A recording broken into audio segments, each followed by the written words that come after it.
What's up guys, NepentheZ here and welcome back to another episode of The Road to Glory. We have got a lot of things to get through. First things first, we are going to be claiming Guilavogui. So a new Foot Swap Deal player is in. We're going to start from scratch and pick him up. We need 2 Belgians, 2 Syria and 2 rare players and then a 79 rated squad. So let's go to the Syria first and have a look what Belgian rares that we might have. Do we have any Belgian rares? It only has to be 79 rated as well, so it's not too big of an issue. I thought I might have had a Lukaku array available somewhere.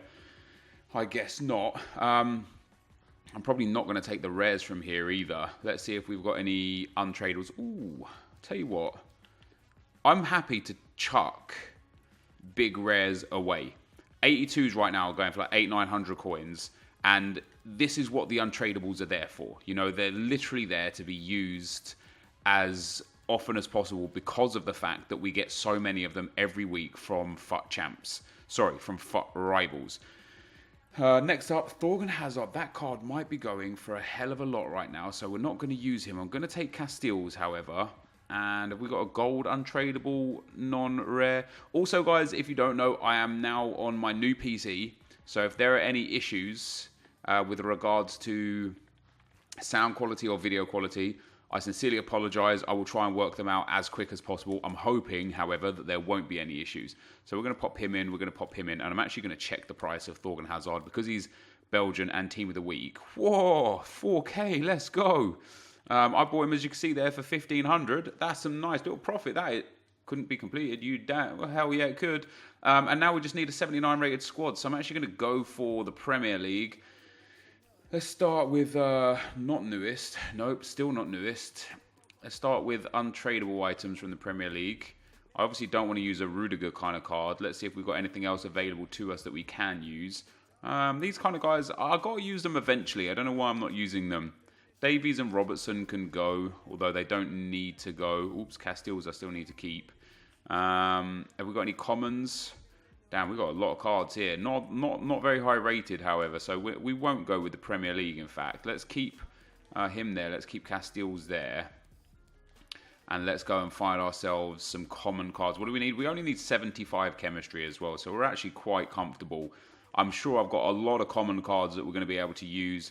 And we've got a lot of rares. I hope EA give us an SBC that's going to be good for that. I'm actually going to use Digne. Ooh, Fabio Contral. Do we go to Liga NOS? Yeah, let's go Liga NOS. Oops, didn't mean to back out of that. And what we're going to be able to do from this, guys, is claim Guilavogui, which is going to be fantastic. So let's go to the Liga NOS. Watch me not have any left mids or have only, like, shinies or something. Oh, no, we've got Horta there. Fantastic. Have we got a centre mid? We'll pop him in. I can change. I think we're going to be great for the rating because we've got so many 82s and 81s and stuff. We're already at 76 rated here. We must be close to the chemistry markers as well. Let's see what we've got for another centre mid. Let's see what we've got. In fact, let's just go for any and see what we can fit in any CDMs or such. We've got a lot of shinies, but I don't want to use shinies if I don't have to. So Otavio can go in, and that gets us to 72 chem and 78 rated. So I suppose, is a bronze right back going to be enough? Yes, it is for rating. So we're going to need a Scottish bronze right back, and we should be good to go from that point onwards. Do we have a Scottish bronze right back? Now, I don't know if it's going to be high enough rated if there's not like a 60-something. We've got a 63 there. That's perfect for rating 2. Is the 62 good for rating 2? Yes, it is. So we're going to throw him in. We're going to swap these two around. That's going to get us 75 chemistry, 79 rated, and that is going to get us Omionga, and that is our 4th SBC card. I don't care about watching him walk out, which means we are going to be able to claim now Guilavogui, which is phenomenal because he is going to go into our starting lineup specifically for this week. Because we are going to be using a new squad. Let me go and get him, and then we'll show you the new squad. And I don't want to use a new squad, but EA are kind of forcing us, so it's whatever. Let's go to the FUT swap deals. Let's go and get Guilavogui. I apologize if I'm saying his name wrong. Let us go and get FUT swap deals, special, any, untradable, and then also, I was going to set low to high, but I suppose we'll get through them quite quickly, won't we? I don't have that many cards. Surely not, do I? Or do I? Or maybe I do. Maybe this was... Oh, no, there we are. We're on them. So 1, 2, 3. Don't go to the start, please. God damn it. And then low to high, 4. So that is 4 of the foot swap players. Now, obviously, 14 are available, so that's going to leave us with the possibilities of getting 10. I'm wondering if I should even care to get any more of these. You know, there's like the big packs aren't really there. Guilavogui, I'm hoping is going to be good. He's obviously French, so he suits us very well in that regard. He's Bundesliga, so he links to my current team. And I have a feeling he could just be quite good. You know, he could be quite good. We're definitely going to give him a chance through FUT Rivals this week. Really good defending stats, really good physical stats, nice reactions, really good passing, short and long shots. Obviously, the downside to him is he's got low agility and low balance. We'll see if that has any bad dividends. But in terms of foot swaps, we can get 10 more tokens. What can we get for 10 tokens? So a rare mega pack. I tell you what, I'm going to go for that. A rare mega pack for 9 tokens is going to be worth it. That does mean that we're going to have to go for... something or other. You know what I'm saying. Anyway, we're going to pop Guilavogui in here. Oh, how this team's changed. Now, this team is nice. What we have to do, it's going to be tricky for me once... Marco Reus's loan has run out, because I'm not actually going to have a solid player to throw into that position. There's Guilavogui. I'm basically going to have to go and get, like, I have Kramaric on the bench here, and I'm going to have to put him in there, I think. That's going to be the only, like, reasonable way. But Guilavogui there, as you can see, guys, links perfectly to everyone. So he's on 9 chem. I don't mind him being on 9 chem. We're going to apply an anchor chem style to him. Some people would probably go for... Engine might be good. Obviously, I'm using him as a CDM, so Anchor or Shadow would be the only ideal choices for me. And so we're going to throw an Anchor on him right there. That is a nice daily objective done as well. And so for his in-game stats, I do want that 10 chem. I was going to say I wasn't going to be bothered about it, but let me swap out and get a... Ooh, who am I going to lose chem points on? Do I have a Bundesliga manager around? There we do. We do have a Bundesliga manager. Now, what does that drop? It drops Juan Fran. Not the biggest issue in the world. Oh, wait, Guilavogui. Is that Bundesliga? It's Bundesliga 2. Hold up. Do we have a Bundesliga manager? There we go. We do have a Bundesliga manager. So Guilavogui up to 10. Reus on 10. Goetze on 10. Thorgan Hazard on 7. We are going to get him to 10 as well, because he's going to be playing for us. So we're going to throw... I want a sniper on him, I think. I want to get him to... I don't have the right wing to right mid, so we're actually going to keep him on whatever that is. But I'm going to give sniper to him. I like the sniper chem style this year. Boost composure, boost dribbling and shooting quite nicely. And then in-game, guys, this is how this team's going to look. It's going to be the 4-2-3-1 again, as per usual for me. Let me show you what we're going to line up for in-game. This is how it's going to look. So Guilavogui and Makalelian at CDM, Goetze at cam, Reus at striker, Sané on the right wing, Thorgan Hazard on the left wing, because Sané's going to act like my Gareth Bale, cutting in on that left foot. And then Thorgan Hazard, of course, is going to be right-footed, cutting in, 4-star skill moves. Not a bad card, decent little boost there in the stats, nothing major. But the idea now, of course, is to score and win 10 games in FUT Rivals. So, as you guys know, I've been sticking around in Division 2, just getting easy achievements, easy rewards in Division 2. And the EA have added these weekly objectives that is going to require us to play a lot. So to get Jonathan Tah, score using a Bundesliga player, and win 10. So that might take us 25, 30, 40 games. You know, winning 10 games and scoring with the Bundesliga guy, which is why I've gone heavy Bundesliga. Swap deal players too, score 20 rivals goals. We'll get through that, no problem at all. I'm not interested in that. World class, I'm also not interested in either. The rest of it we've done. For daily objectives, win by 2, score for Italy and into space. But once we get that Jonathan Tah, we're able to complete the main Jonathan Tah, which will be... There's a lot of stuff going on right now. This one here, the road to the final weekly objective, and that will give us a 2 players pack. Is that a UCL 2 players pack? No, just a 2 players pack as well, which is cool. And then tomorrow, we are going to do Marcos Alonso. He's about 130 right now. I've got 100k in the bank. You get a 100k pack and a 35k pack and Marcos Alonso. It is honestly incredible value for money. So we're going to get him. We're going to use him instead of Mendy as well. He's not as fast as Mendy would be, but he's probably a better player all around. So I'm excited to have him. And then, yeah, that's where we're going to be at. So lots of things going on. Let's see what's sold on the transfer list. I think it was a big item as well. Yeah, 4k for Thorgan Hazard. There we go. So that was quite nice. This is the squad. In terms of FUT rivals, obviously in FUT champs, we've got 100,000 coins coming from that, which is fantastic. I'm still in rank 2 for weekly rewards. 12,000 points from FUT champs, obviously. This week, I am going to be going for rank 1. So we're going to be taking the untradables, 2 mega packs, 2 rare mega packs, and 4 mixed players packs.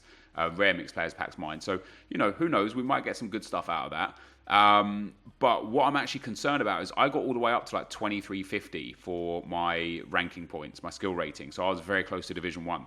And I just took, since the new patch, I just took loss after loss after loss after loss. I am genuinely concerned that I'm going to get relegated. Because if I don't, I'm using a team I haven't used before. Not everyone's on full chem. It's going to be a bit different, a bit weird. So the problem will be, is if I get relegated down to Division 3, I'm actually going to relegate myself on purpose further down to Division 4. And that's because Division 3 rank 1 rewards are atrocious for untradable. For tradable, it's the 4 mega packs or whatever it is. No, yeah, 2 mega packs. No, 4 mega packs or whatever it is. The double, the untradable, should be rare mega packs, 4 rare mega packs essentially, but you actually don't get rare mega packs, you only get regular mega packs. So single is 2 rare mega packs and 2 50k packs and 2 some other packs, and then double is like 4. You guys know what I mean. I've been through it many times before, but basically Division 3 rewards are so flawed, even more so than Division 2, that we're either going to keep our skill rating high, stay in Div 2, push up towards Div 1, or if I take a whole bunch of losses trying to get this Jonathan Tah card, I'm going to go all the way down to Division 4 on purpose for the end of the week so that we can get Division 4 rewards rank 1 next week as we try and progress back up to Division 2 with our main card. So that, guys, is where we're at. Let's go and get into some gameplay and see how we go. I will be right back. Okay, guys, into some comments we go. And as into some gameplay we go, actually, and some comments. And I just want to let you guys know, if audio and video isn't ideal, I'm fully on the new PC now, and I'm just tinkering with the settings to get it exactly how it was on the old PC. So if it's not identical, or if it's a little bit worse, apologies. Hopefully in the coming days and such, I'll make it so it's just way, way better. But obviously the games we're playing here are FUT Rivals games. I actually did really, really well. 5 games today. I scored in all 5 games with Bundesliga players, and I won all 5 games as well. So we're halfway through to Jonathan Tah in just 5 games, which I thought, 10 wins. I honestly thought this could take me a long time. So I'm very, very happy with that. Hendrik G says, don't you have Martial in form in your club? I use him in that left cam role to cut in and finesse his way to a couple of goals a game. I think you should try him out if you haven't already. I do have him, Anthony Martial, and do you know what? I didn't even consider him. Because in my mind, I'm like, he's 4-star, 3-star. I prefer the 4-star, 4-star. Sané is just a solid player with loads of pace. But if you actually think about it, Sané is also 4-star, 3-star. And left-footed. So, yeah, having Anthony Martial in the team could be a humongous addition. And the downside would be that De Bruyne wouldn't get full chem unless I used Pogba. So if I wanted to use Guilavogui, who, by the way, is fantastic, I wouldn't be able to use him and De Bruyne. I would have to use... I'd have to use Pogba to get De Bruyne on full chem. So we'll consider it, though, definitely. Waleed says, since your left back is the weakest spot in your team, do the Marcos Alonso SBC and put a shadow on him. He will also get good upgrades. Absolutely, I'll be doing the Marcos Alonso SBC. We'll be testing him out as well. Whether or not we take him into Weekend League, Mendy is tried and tested. As much as he is the weakest point in my team, he is tried and tested. He has been in our team for hundreds of games. Obviously, we had the regular Mendy and now the UCL Mendy. We probably played somewhere over 300 to 400 games with him all up. So, he's tried and tested. He's been with us. He's got us up towards 25 wins. So I'll definitely test out Alonso. I like Alonso's cards. I like what Alonso offers. He's 6'2", which is amazing. He's got really good stats all around, apart from his pace. So, there's a lot to do. And obviously, if we get Alonso this week, whilst those UCL cards are in packs, we got a chance with that 100k pack and 35k pack to pack something nice as well. Viraj says, if you're liking Pogba, maybe consider doing a 100k pack instead of Guilavogui, especially considering your red list pack luck. No, I mean, as you can tell, I've already got Guilavogui. I was always going to get him. He is just a great linker. He links to Goetze. He links to all the French players that I've got. And he is, like, a lot of people are saying, don't get him. He's too heavy. His agility and balance is bad. I've used him in 5 Division 2 games, and he has been phenomenal. I'm telling you guys, man, him and Makalele next to each other are just absolutely spectacular. He even scored me 2 goals as well. He scored on his debut with that left foot banger. What a finish that is, by the way. And then he scores in one of the other games as well from a cross. He's just, you know, I've got I think I've got a shadow on him. No, an anchor. Sorry, I think I've got an anchor on Guilavogui, and it just makes him great. You know, it takes him up to an 87 rated CDM and 92 rated centre back. Funnily enough. But his defending and his physical stats are amazing. His reactions are good. His composure is good. His passing is good. His vision's not the best, but generally speaking, he's quite good. He's got great shot power as well. He's nice and tall at 6'2". He's got medium-high work rates. His downside is the fact that he only has 2-star skill moves, so can't do anything with him at all there. But generally speaking, I've been thoroughly impressed with this Guilavogui card since I got him. So that's where we're at. With that, Edward Wright says, hey, Nep, over the last year, we've seen the rise of traders creating great content. Now everyone thinks they are pro traders and follows the advice that is being put out there. What this actually does is kill all of the investments that people make, so it's actually cheaper to complete the SBCs when they drop, as everyone dumps their same investments at the same time. What are your thoughts on this? Love the series, bro. Keep up the good work. Listen, obviously people with power and a voice are able to manipulate the market and influence the market however they want. However, in terms of trading, if you're the kind of guy that is having your investments killed, it's because you're making bad decisions and bad trades. If you're constantly losing on your investments, it's because you invested in them when they were hyped up and you tried to sell them when you think they were doing great. A good trader will notice these trends and say, okay, so people are investing in here, now it's time for me to sell them.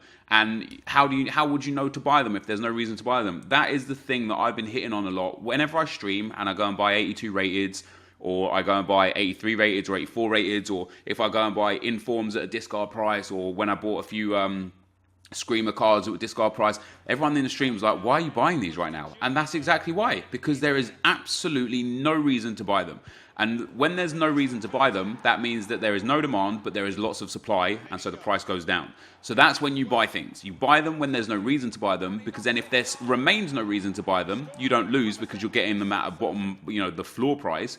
And if there becomes a reason to buy them, you can sell them in the hype and make a good amount of profit. So, there are so many ways to trade in this game. I am making hundreds of thousands of coins a week through my trading methods, and I'm not having to listen to traders or look at traders or follow their advice or buy into their Patreons or anything like that. There are, of course, some great guys out there that have a lot of smart ideas, like Run the Foot Market Nick. He invests and trades with icons. He buys them when he finds them cheap or fresh, and he sells them for 50, 60, 80, 100k profit. And that's a great way to trade if you've got a lot of time. If you don't have a lot of time, that's not a good way to trade for you. So a lot of people will see him do that and make bad decisions off the back of it. What a goal that was to win that game, by the way. So I don't think that traders are killing the market. I think they're sharing knowledge that has value, and then it's the people that blindly follow them that are the issue. If you blindly follow someone into what they do, you are going to ruin it for everyone and for yourself. And the same in terms of like consumable investing. I flip consumables. I started flipping squad fitness cards. I was buying them for 700 to 800, selling them to 1400 on the weekend. I was making a crap ton of coins. This method became super popular. Everybody did it, which caused two things. Number one, it caused the average base price of the squad fitness cards to go up because so many people were buying them to sell them, and it caused the average sell price of squad fitness cards to go down because so many people were selling them. So basically I was buying at 1700 and selling at 1400, and those margins have just got slower and slower, and to now the point where you can buy them for like 1200 and sell them for 1400. You'll be lucky if you can get rid of them for 1500, because you are now having to compete with, instead of having your cards there for people to pick up and not many other people fighting with you, you've now got hundreds if not thousands of people constantly reloading and relisting squad fitness cards, and it makes it even more impossible for yours to get sold. So I had to move my hand to something else and try something else, and it's working for me. But yeah, I mean, there's so many things, so many ways to trade in this game, literally so many ways, and I'm not going to sit here and explain them all, because it doesn't take long to just learn a market trend with any player, any consumable, any item. It doesn't take long to learn the trends, and then it's on you to turn those into profit. Eero says, do you ever use low driven? Not anymore, man. Not anymore. And then Colat says, yes, Nep, killing it this year. You've easily surpassed what you thought you could achieve this year. GG. And thank you, dude. And yeah, I've far surpassed everything that I thought I would do this year. Elite 2 is massive. 25 and 5 for me on this account is massive. Our team is massive. What we've achieved is massive. And for today is going to be the end of the episode. And hopefully we'll come back tomorrow. We're going to get Alonso in tomorrow's episode. And I'm going to do stats, give you guys games, goals, and stuff like that. So I'm gonna see you guys tomorrow. Thank you for watching. I hope you enjoyed it. If you did, be sure to leave a like, rate, and comment, subscribe to my channel if you haven't already. But for now, guys, I'm out. Peace.